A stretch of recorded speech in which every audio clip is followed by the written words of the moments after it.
मेरे पास तो बहुत कुछ है, लेकिन अपने पति की कोई निशानी तो उसके पास होनी चाहिए ना।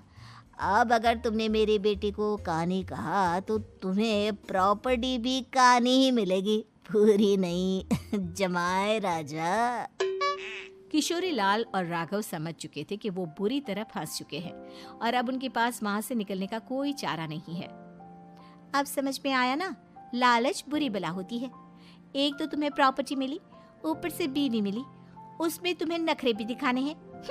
आए बड़े, चुपचाप बैठो दोनों। कुछ दिनों के बाद नैना राघव की कार लेकर बाजार घूमने निकलती है और जब कार लेकर वापस आती है, ये क्या, एक तरफ से मेरी गाड़ी पूरी खराब हो चुकी है।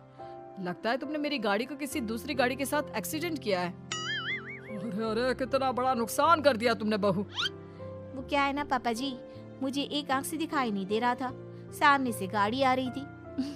मुझे तो सिर्फ आधा ही दिखाई दिया और वो गाड़ी मेरी कार से रगड़ते हुए निकल गई। अब मैं क्या करूं बताओ? आप इसे ठीक कराने के पैसे कौन देगा, तुम्हारे पापा? तुमने मुझसे इस तरह से बात की?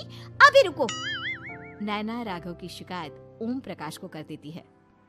देखो राघव, अब जो मेरी आधी प्रॉपर्टी तुम्हारे पास थी ना, उसमें से आधी और मैं लेकर जाऊंगा, क्योंकि तुमने मेरी बेटी को डांटा। अरे नहीं नहीं पापा जी, गलती हो गई, माफ कर दो। गलती की तो कोई गुंजाइश ही नहीं। अगली बार मेरी बेटी को डांटा तो बची हुई आधी में से आधी और ले जाऊंगा। लालच के चक्कर में हम दोनों ने बहुत बड़ी गलती कर दी बेटा। एक तो तुम्हें कानी बहू मिली और ऊपर से जो माल मिला वो भी काना। इस तरह राघव की हर एक गलती पर ओम प्रकाश उसकी प्रॉपर्टी का आधा आधा हिस्सा लेकर अपना सारा माल वापस ले गया और राघव को कानी बीवी से